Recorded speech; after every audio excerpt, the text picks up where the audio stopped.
Bonsoir.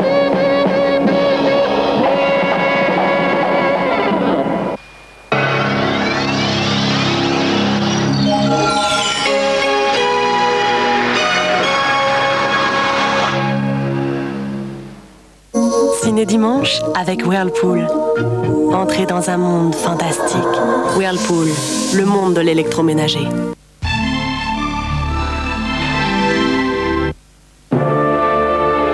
Requiem. De l'infini vient la lumière. Requiem, le disque. Nous sommes dans le centre de simulation de vol d'American Airlines.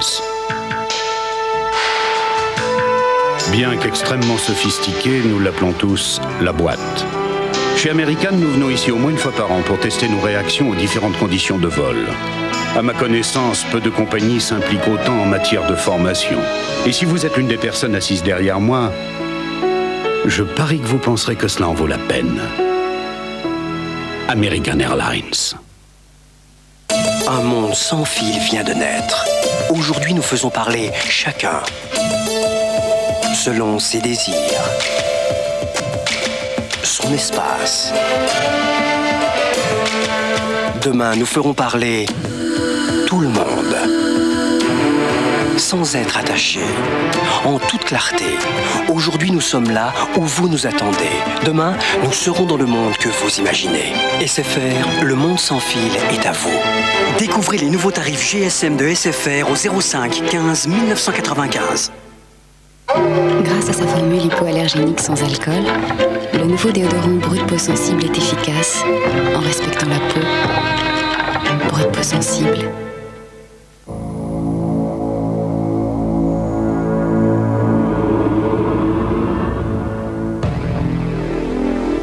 De la route au circuit, des circuits à la route, Alfa Romeo présente la nouvelle Alfa 155.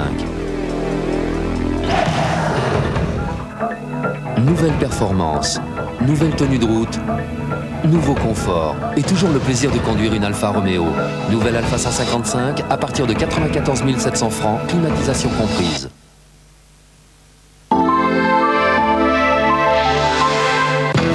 Je ne crois pas que vous ayez inventé cette histoire toute seule. Qui vous l'a soufflé? C'est le commissaire Navarro. C'est lui qui me demande de payer. Alors, commissaire, on vient relever les compteurs? Cette fois, il semblerait que le commissaire Navarro soit allé un peu trop loin. Serait-il devenu un ripou? Il va nous expliquer, c'est tout. Oui, il va nous expliquer. Mais quand il revient? Quand? Attention, Cuba Navarro. Lundi, 20h50 sur TF1.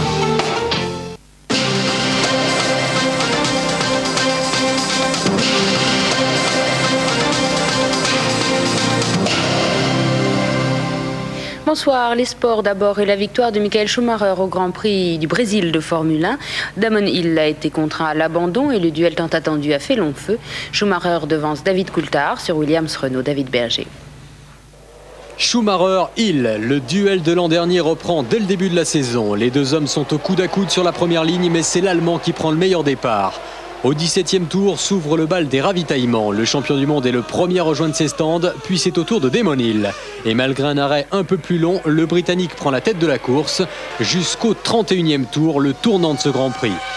À la sortie d'un virage, sa Williams Renault est victime d'un tête-à-queue. Apparemment un problème de boîte de vitesse. Damon Hill est contraint à l'abandon. Dès lors, Michael Schumacher reprend la première place. Il est désormais talonné par l'autre pilote de chez Williams, David Coulthard. Mais ce nouveau duel va faire primer l'expérience et la rapidité des mécaniciens. L'avance de l'Allemand est si confortable qu'il se permet un troisième arrêt au stand. Victoire de Schumacher, la 11e de sa carrière avec 8 secondes d'avance sur Coulthard. Tous les autres concurrents sont distancés de plus d'un tour. Gerhard Berger finit 3e, Jean Alesi 5e. Et ce classement reste provisoire. L'essence utilisée par les Benetton et les Williams ne serait pas conforme au règlement et des réclamations ont été déposées. Cyclisme, Laurent Jalabert poursuit sur sa lancée après ses victoires dans Paris-Nice et Milan-San Remo. Il remporte chez lui dans le Tarn le Critérium international cycliste. Jalabert qui devrait maintenant se reposer. Pas de Tour des Flandres la semaine prochaine, ni de Paris-Roubaix. La politique, le ton monte décidément dans la campagne. Édouard Balladur n'avait pas été tendre samedi au Bourget contre Jacques Chirac, qu'il ne nommait pas mais qu'il qualifiait d'homme du passé. Le maire de Paris lui répond qu'il juge ses propos très agressifs et déplacés. Alain Juppé, ministre des Affaires étrangères du gouvernement Balladur, réplique lui aussi, ironise et ne mâche pas ses mots. C'est vrai que la campagne prend un tour un peu étrange. Édouard Balladur monte sur les tables dans ses meetings, il se met à manger du méchoui, parfois un peu du bout des doigts, et puis il fait même du stop. On voit que c'est pas très naturel, il doit sans doute y avoir derrière un conseiller en communication qui essaye de rectifier l'image, mais enfin, tout ça est anecdotique bien sûr. Ce qui m'inquiète davantage, c'est la violence du propos, vous avez raison de le dire, la hargne même dans les attaques à l'encontre de Jacques Chirac et de tous ceux qui l'entourent ou qui le soutiennent. Vous savez que j'ai toujours prôné le code de bonne conduite et oui, là, on est un petit peu enterré, non ? On est un peu à côté. Oui. Et je crois qu'il ne faut pas laisser circuler n'importe quelle baliverne. Vous savez, Édouard Balladur disait aussi qu'il n'était pas un professionnel de la politique, encore que ça fait 10 ans qu'on le voit au premier rang d'un certain nombre de responsabilités. Peut-être que justement le propre d'un professionnel, c'est de garder son sang-froid. On n'a pas besoin d'amateurs par les temps qui courent. Édouard Balladur qui a visité les locaux de l'association SIDA Infoservice à Paris, ruban rouge épinglé à la boutonnière. Le Premier ministre, accompagné de Philippe Douste-Blazy, a souhaité aller plus loin dans la lutte contre le sida, un danger, dit-il, qui menace la société et les jeunes et auquel personne ne peut rester indifférent. Le Premier ministre a souligné la nécessité de mettre davantage l'accent sur la toxicomanie et la prévention. Mais la meilleure façon de lutter contre le sida, c'est, dit-il, le préservatif à 1 franc et aussi la fidélité. La droite menace l'école de la République, dit Lionel Jospin, qui planchait sur l'école à la mutualité. Le candidat socialiste a dénoncé l'incapacité flagrante du gouvernement à comprendre les jeunes. Françoise Hugues. Lionel Jospin n'a pas été déçu. L'accueil de la salle, essentiellement composé d'enseignants, saluait le candidat, mais aussi et surtout celui qui fut ministre de l'Éducation nationale pendant 4 ans. Une assistance visiblement en phase avec Lionel Jospin lorsqu'il rappelle la préférence de la gauche pour un service public laïque de l'éducation qu'il faudrait préserver, selon lui, d'une privatisation rampante. Et puis, le candidat socialiste l'affirme, il y a rupture entre la jeunesse et le gouvernement. Il s'acharne à réglementer là où il faudrait discuter et expliquer. Qu'il s'agisse du CIP, le SMIC jeune, des IUT avec la circulaire Fillon, du rapport Laurent, il tente d'imposer ou de trancher subrepticement, puis, face à la résistance, recule, mais laisse les problèmes irrésolus ou aggravés. D'autres figures du PS se sont tour à tour exprimées, notamment Jacques Delors, qui peu à peu prend part à la campagne. Réquisition d'office ou une nouvelle action de l'association Droit au logement à Paris. Occupation d'un immeuble vide du boulevard Malesherbes qui appartiendrait au GAN pour reloger une vingtaine de familles, au total une centaine de personnes.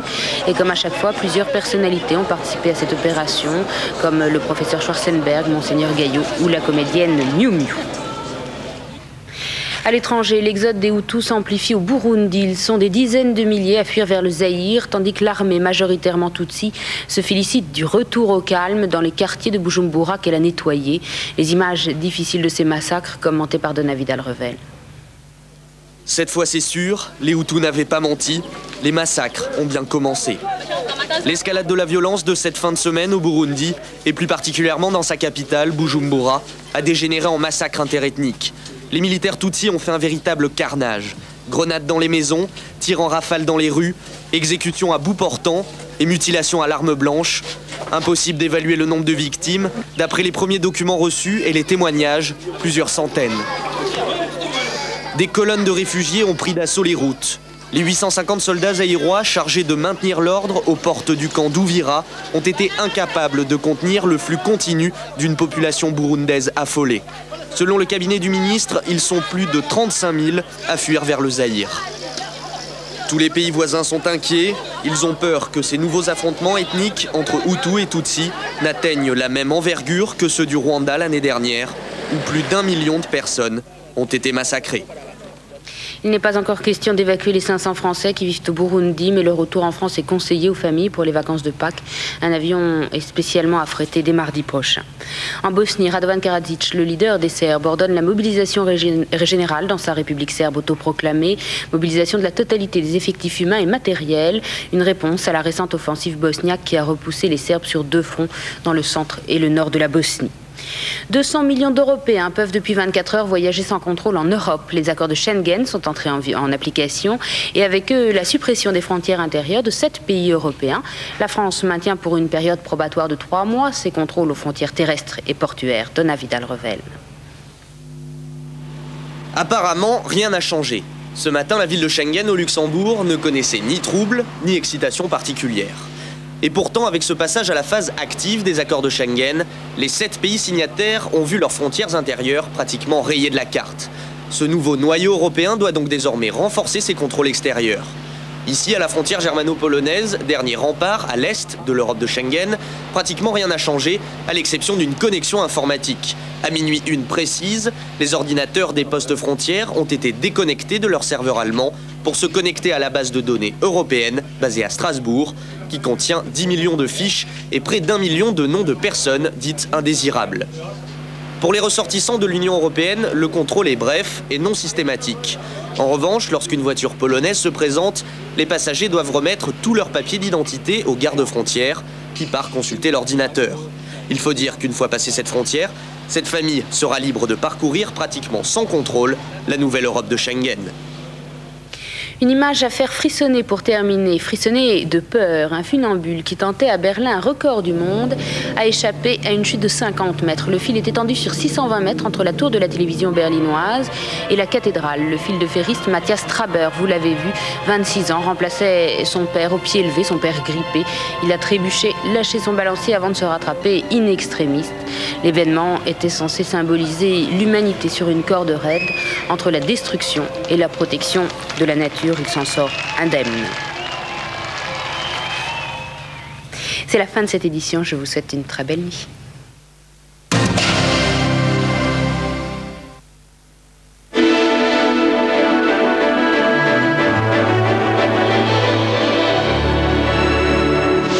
Retrouvez la météo avec les hypermarchés géants. Voilà plusieurs jours que Météo France nous prévient, cela se confirme ce soir, le temps change. Regardez pourquoi avec ces images du satellite, images européennes. Nous étions jusqu'à présent dans un flux d'ouest, ce qui explique toute cette masse nuageuse que nous avons eu tout ce week-end, avec quand même par-ci par-là de très belles éclaircies. Surtout sur le sud, nous allons passer dans un flux de nord. Et ceci, qui est pour le moment près de l'Islande, sera demain sur la France. Regardez les prévisions de Météo France pour les 5 jours à venir. C'est lundi qui va être la journée la plus venteuse, la plus agitée, la plus pluvieuse. Et surtout sur la moitié nord. La perturbation va passer rapidement. Ensuite, on va passer en ciel de traîne avec de la neige en montagne et des températures qui vont chuter. Aujourd'hui, on arrivait à 14 degrés à Paris. Demain, on ne devrait pas dépasser les 5 degrés. Seule région épargnée, le sud de la Bretagne et la Vendée, grâce encore à des pressions relativement élevées. Mardi, une nouvelle perturbation va arriver sur le nord-ouest qui sera mercredi sur le nord-est, tandis que le nord-ouest sera sous un ciel de traîne. Une traîne active, c'est-à-dire quelques rayons de soleil, mais encore des averses et des giboulées. Jeudi et vendredi, poussée anticyclonique et ma foi, le soleil devrait revenir. Quant aux températures, elles ne seront jamais de saison cette semaine, même jeudi et vendredi. Pourtant, le soleil sera revenu. Nous serons toujours dans un flux de nord. On devrait dépasser les 12-13 degrés. En ce mois de mars, on arrivera à peine à 10 degrés vendredi. Pour la moitié sud, maintenant, le temps aussi va être très agité dans toutes ces régions puisque la perturbation va descendre jusqu'en Méditerranée avec des forts vents jusqu'à 120 km à l'heure, même sur le sud de la Corse, sans doute demain. Mardi, sur tout le sud-ouest et sur les Alpes, un ciel chargé. Seul le sud-est restera à l'abri des nuages. Mais mercredi, pour toute la moitié sud, la perturbation va descendre, donnant de la neige en montagne, même à basse altitude, au-dessous de 1000 mètres. Et sinon, en plaine, une pluie régulière. Jeudi et vendredi, comme pour la moitié nord, enfin une poussée anticyclonique et toujours des températures un peu frisquettes pour la saison. Allez, je vous souhaite une très douce nuit et beaucoup de courage pour ce lundi matin. Je vous retrouve vers 7h10. À tout à l'heure. Avec Géant, j'ai envie de beau temps.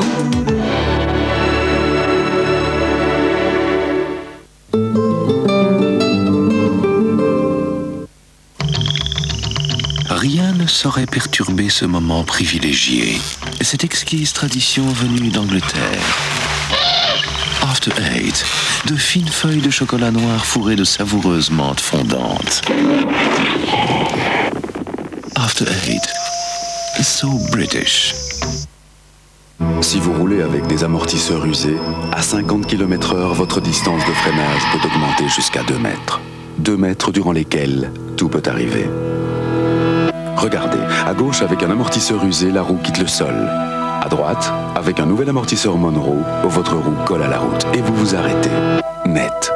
Alors, faites contrôler vos amortisseurs tous les 20 000 km chez votre installateur Monroe. Amortisseur Monroe et la route est plus sûre. À quoi pouvez-vous reconnaître une banane de première qualité? Il suffit de trouver ce célèbre portrait. Chiquita, signe des bons moments de la journée. Ça serait si facile si vous changiez de machine à coudre. Madame, Singer achète 1000 francs minimum toute machine à coudre. Singer.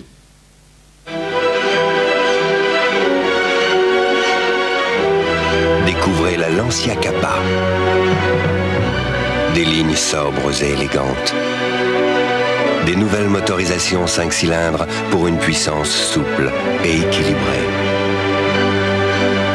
Lancia Kappa établit une nouvelle référence d'élégance, de confort, de technologie. Lancia Kappa, quintessence du grand tourisme. Rien n'éveille les sens comme Nestlé Dessert. Lorsqu'ils font doucement, lisses et onctueux, lorsque s'échappe l'arôme intense et qu'on devine déjà toutes les saveurs, tous les bonheurs d'un grand chocolat. Nestlé Dessert. Nestlé, c'est fort en chocolat.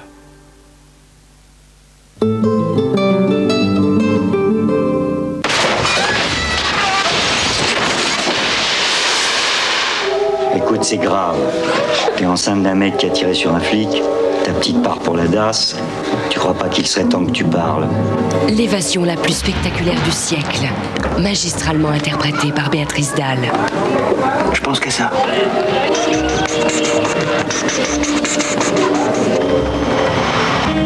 La fille de l'air, une histoire vraie, mardi 20h50 sur TF1.